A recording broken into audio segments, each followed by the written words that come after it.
Bonjour, c'est Jules Lavie pour Code Source, le podcast d'actualité du Parisien.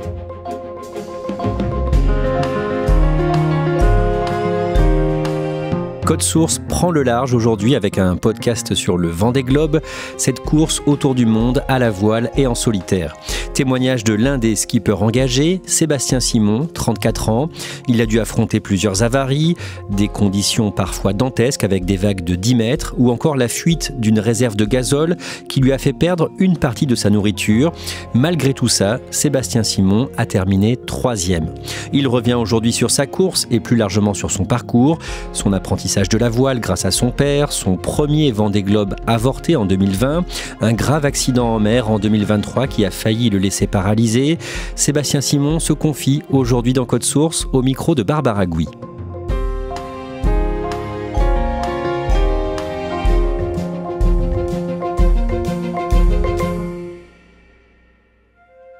Sébastien me rejoint dans les locaux du journal alors qu'il est de passage à Paris, une semaine seulement après avoir terminé le Vendée Globe.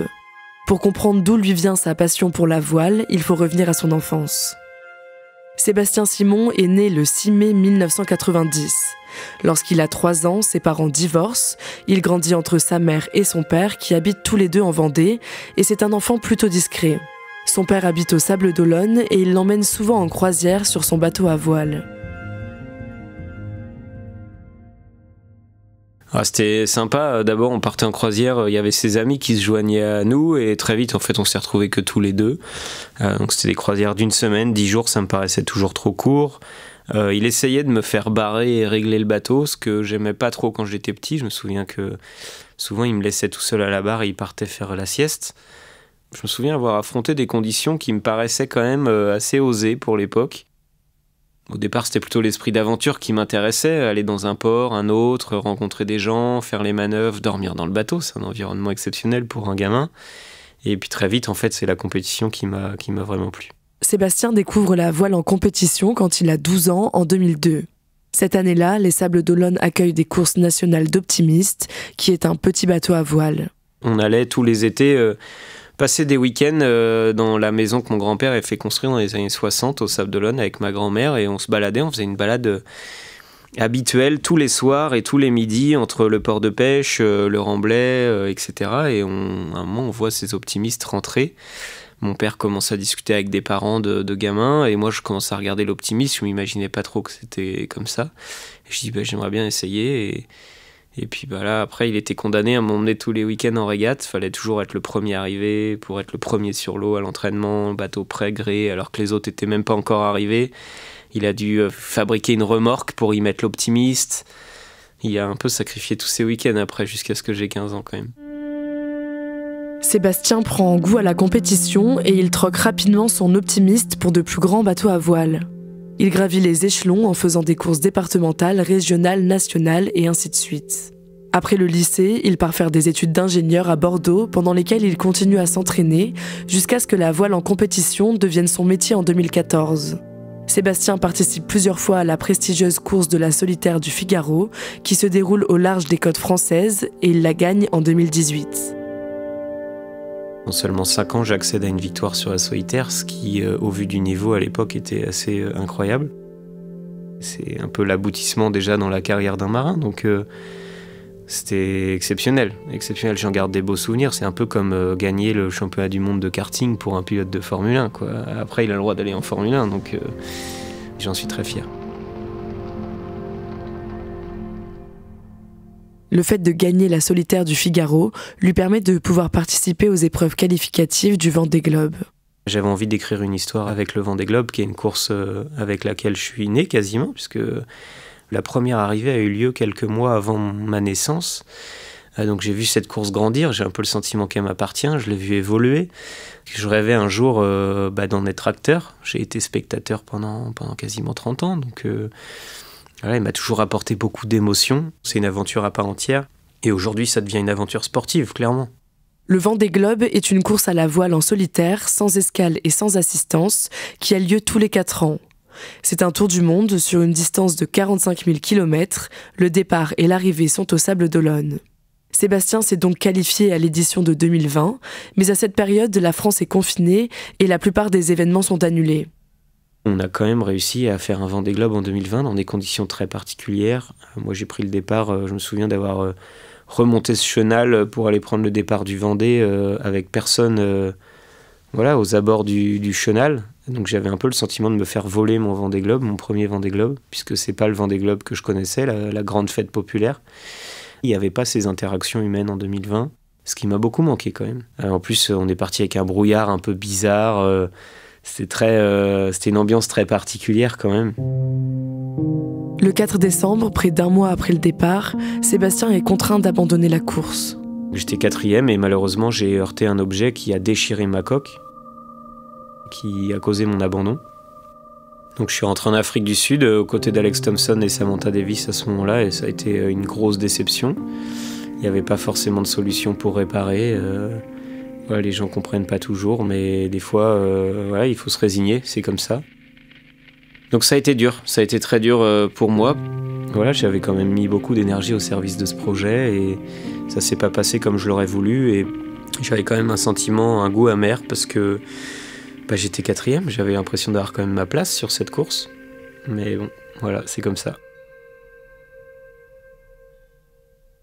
Son sponsor, qui l'accompagnait sur cette course, le lâche après ce Vendée Globe avorté. Après des mois à chercher un nouveau sponsor, le groupe Dubreuil le contacte en mai 2023. Avec ce nouveau sponsor, Sébastien se lance dans la Transat Jacques Vabre en 2023, une course en double entre l'Europe et l'Amérique.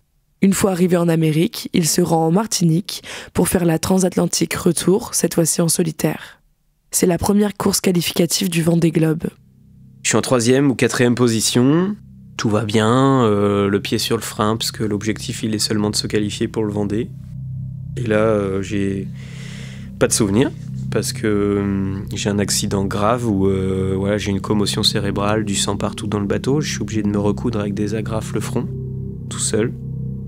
Je perds la mémoire, je sais pas ce que je fais dans le bateau. J'ai très très mal au dos à ce moment-là. Quelques milles avant l'arrivée, je démate, le mât se casse, comme quoi un problème n'arrive jamais seul. Et je remets un mât en place, je finis la course, j'assure ma qualification Vendée Globe. Et ensuite, direct à l'hôpital, et là on me dit « Mais t'es venu à pied là ?»« Oui. »« T'as conduit une voiture ?»« Oui. »« Ça fait combien de temps que t'es comme ça ?»« 10 jours. » Ok. Et là ils m'ont allongé, ils m'ont dit « Là tu bouges plus. » J'ai passé 3 jours allongé à l'hôpital, ça a été le moment le plus dur de ma vie parce que on était en train de me dire qu'en gros j'allais devenir tétraplégique et que c'était quasiment fini quoi. Je dis moi qui refuse souvent l'échec, ça a été très dur à accepter et finalement ça s'est soldé en 3 mois d'immobilisation avec un corset. Et ça a été très dur, j'ai eu du mal à accepter la situation. À partir du moment où j'ai fini par l'accepter, j'ai commencé à penser à la suite, à ma rééducation, parce que je savais que 4 mois plus tard, il fallait que je reparte en course pour faire une transat qui était très importante pour mon partenaire. J'avais à cœur d'aller au bout des choses. Et alors, j'avoue que les médecins n'étaient pas trop ravis. J'ai dû me faire accompagner, j'ai dû avoir la confiance de certains de mes proches qui sont dans le domaine médical pour avoir toutes les autorisations pour me permettre de repartir 4 mois après mon accident et seulement 3 semaines après une convalescence prolongée. Et finalement, c'est une phase de qualification qui se termine par une 4e place sur la New York Vendée. Ça a été un moment fort en émotion, je dois dire, ces quelques mois. Sébastien se remet de son accident tout en gardant un seul objectif en tête, participer au Vendée Globe. Il se prépare avec son équipe. La préparation a été dense parce qu'il a fallu constituer une équipe. On n'avait pas d'infrastructure, c'est-à-dire pas de locaux, pas un tournevis, on a dû tout acheter. Et c'est un projet vraiment d'équipe, c'est-à-dire que si l'équipe prépare pas bien le bateau, je sais même pas si je sors du port.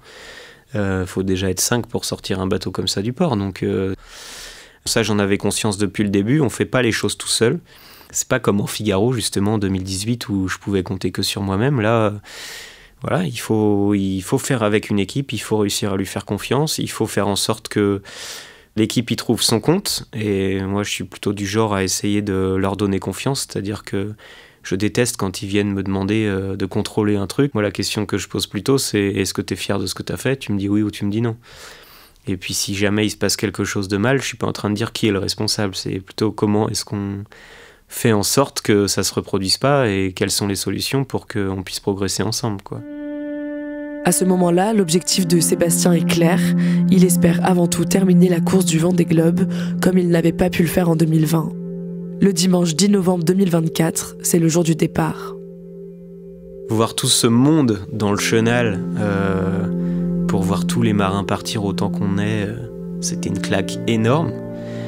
Un peu d'émotion encore quand j'ai vu certains copains amassés au bord du chenal qui étaient là depuis 3h du mat pour réserver leur place, etc. Là, j'ai versé encore ma petite larme. Puis à partir du moment où on passe le phare vert, donc on sort du chenal, il n'y a plus de bruit. Le bruit est derrière nous. Et là, c'est trop bizarre. On a l'impression que tout s'arrête. Bon, on va partir. Ma crainte, c'était de ne pas réussir à me mettre dans le match tout de suite parce que l'ascenseur émotionnel est très important à ce moment-là. Pendant son parcours, Sébastien rencontre de nombreuses complications. On affronte une grosse dépression, la plus grosse d'ailleurs de ce Vendée Globe. Je pense que personne n'a eu des conditions aussi dantesques que les nôtres, enfin que les miennes, parce que moi j'étais au cœur. J'ai eu 120 km/h de vent, 10 mètres de mer. 10 mètres, c'est un peu plus que 3 étages. Et là, j'étais deuxième, et en fait, j'ai un de mes bouchons de réservoir de gasoil qui s'est ouvert, et ça s'est vidé dans 4 de mes 6 sacs de nourriture. Donc j'ai récupéré le gasoil pour le remettre dans le réservoir, sauf que toute la nourriture était contaminée. Parce que le gasoil, c'est un peu une saloperie, ça passe partout, ça dissout les sachets, etc. Donc du coup, moi qui avais prévu 3000 calories par jour, il m'en restait plus que 1000 quasiment. Et puis mon équipe avait caché quelques sucreries ici et là dans le bateau, ce qui m'a tenu jusqu'à l'arrivée, bien heureusement. Voilà, ensuite j'ai cassé mon foil à mi-parcours, au milieu de l'océan Indien. Ces foils, c'est ces espèces d'ailes d'avion qu'on commence à voir sur tous les bateaux aujourd'hui, qui les font vraiment accélérer. Donc ça veut dire que le bateau, sur un côté, il est 30, 40, parfois 50% moins rapide que les autres. Ce qui était un coup dur alors que j'étais en deuxième position. Et puis, oui, ça j'en ai pas parlé, mais au milieu du Pacifique, en fait, j'ai perdu le carénage de la partie haute de la quille. La quille, c'est ce qui permet au bateau de rester toujours à l'endroit, en quelque sorte. Et le carénage de la partie haute de la quille qui est parti. Ce qui fait que en fait, ça peut être très dommageable parce que l'eau peut, du coup, sous pression, venir s'infiltrer par les trappes et rentrer à l'intérieur du bateau. Donc j'ai eu très peur à ce moment-là que ce soit une cause d'abandon. En plus, j'étais au milieu du Pacifique. Et finalement, j'ai trouvé les solutions et le bateau était suffisamment bien conçu pour résister aux pressions de l'eau. Donc c'est resté étanche jusqu'à l'arrivée. Sébastien tient bon malgré tout, il reste concentré sur son objectif, il veut finir le Vendée Globe. Dans le Vendée Globe, tous les jours on pense à abandonner, tous les jours on se pose la question qu'est-ce que je fous là, tous les jours on se pose la question pourquoi je fais ça. Et au final, on arrive à surmonter toutes ces petites difficultés au jour le jour. Et c'est aussi un peu l'ascenseur émotionnel permanent, ça nous rapproche toujours de l'arrivée. Et on ne sait pas de quoi sera fait le lendemain, ce qui va nous arriver, parce qu'on sait qu'il va y avoir un autre problème demain. On ne sait pas lequel, mais c'est sûr que ça va arriver, donc voilà, il faut faire avec. Ça fait partie de l'aventure du Vendée Globe, clairement. Pendant ce Vendée Globe, Sébastien bat également le record de distance parcourue en 24 heures, avec 615,33 milles, l'unité de mesure en navigation maritime. Ça correspond environ à 990 km, une belle victoire. Mais 3 jours avant son arrivée, il a une nouvelle frayeur. Les 3 derniers jours, j'ai fait sans moteur. Parce que le moteur, en fait, nous sert pas à nous propulser, mais il sert comme un alternateur de voiture. En fait, on s'en sert pour recharger la batterie. Et à la fin, mon moteur marchait plus, donc j'ai compté uniquement sur les panneaux solaires qui nous permettent quand même d'alimenter bien le bateau et de recharger les batteries. Et les hydrogénérateurs à l'arrière, qui sont des espèces d'éoliennes qui traînent dans l'eau. Donc ça m'a suffi pour produire assez d'énergie pour finir le Vendée Globe. Comme quoi, voilà, on essaie d'avoir beaucoup de redondance à bord des bateaux pour jamais être vraiment en difficulté. Ces derniers jours, juste avant l'arrivée, sont les plus difficiles pour Sébastien. T'as un décompte qui s'affiche sur l'ordinateur. Tes routages, donc tes simulations de route, vont jusqu'à l'arrivée. C'est la première fois que tu vois que tu t'arrives au Sable d'Olonne. Et alors que t'étais dans un rythme en mer où tu vis ta vie, tu vis au rythme du soleil, etc. Tu manges quand t'en as envie, tu dors quand tu peux.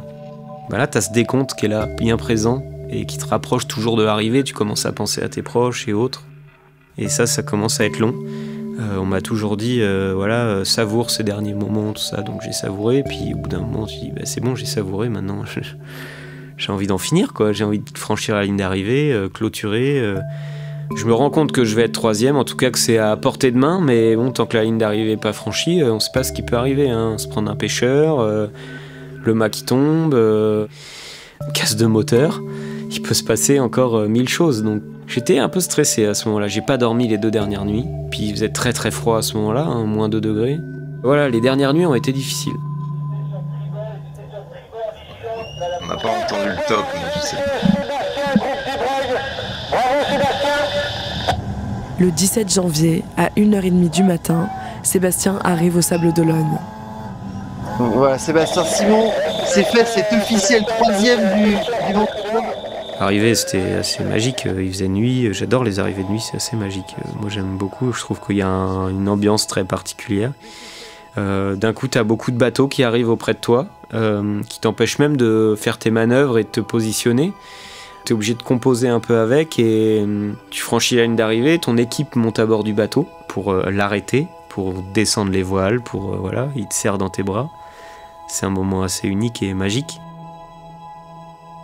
En fait, moi, je me suis assis sur le roof et je savais pas trop quoi dire et quoi faire à ce moment-là.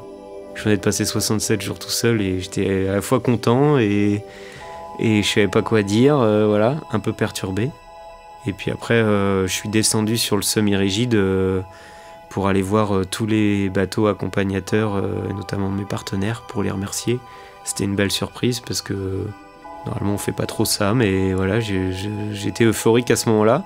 Ensuite, on a passé la nuit au mouillage dans le bateau avec mon équipe, donc de tout seul, je me suis retrouvé à 10 dans le cockpit du bateau, donc la zone de manœuvre. Ils m'ont prévu des petites choses pour faire des raclettes avec des bougies, etc. J'ai mangé un peu de foie gras, de saumon fumé, enfin c'était vraiment un moment très particulier, assez sympa, glacial, parce qu'il faisait vraiment froid. Et le lendemain matin, on s'est engagé dans le chenal avec le bateau. Là, je m'attendais à rien, parce que me concernant, même si je connais toutes les arrivées du Vendée Globe, je suis quelqu'un d'assez discret, donc voilà, et en fait c'était une arrivée magique. Il y avait un monde fou sur le chenal pour m'accueillir. Sébastien Simon qui, vous le voyez, est en train de communier avec son public qui est venu en nombre ici tout le long du chenal. Il est heureux de cette 3e place parce que oui, même s'il vous l'a dit dans les dernières vidéos qu'il a pu envoyer, il est assez fatigué, il ne dort pas depuis quelques jours. Le sommeil ne veut pas de lui. Ce dont il rêve le plus depuis longtemps, c'est ce podium, et ce podium, il l'a enfin. Sébastien atteint un premier objectif en finissant le Vendée Globe, en plus tout en étant sur le podium. Mais son rêve absolu serait de le gagner en 2028. C'est un gros travail sur soi, je pense que rien n'est garanti, c'est une course à part. Je pense qu'il faut qu'on travaille très dur pour mettre toutes les chances de notre côté. Le groupe du Breuil va beaucoup nous aider. Donc on va se donner les moyens de le faire, on va y mettre toute notre énergie, tout notre cœur, et puis on va espérer réussir à faire quelque chose de beau. Il nous reste 2 marches à gravir, c'est effectivement l'objectif, bien sûr, on va pas se le cacher. Il y en aura d'autres qui vont vouloir le gagner, donc on va essayer de tirer notre épingle du jeu. Je pense qu'on peut le faire, maintenant, c'est pas garanti.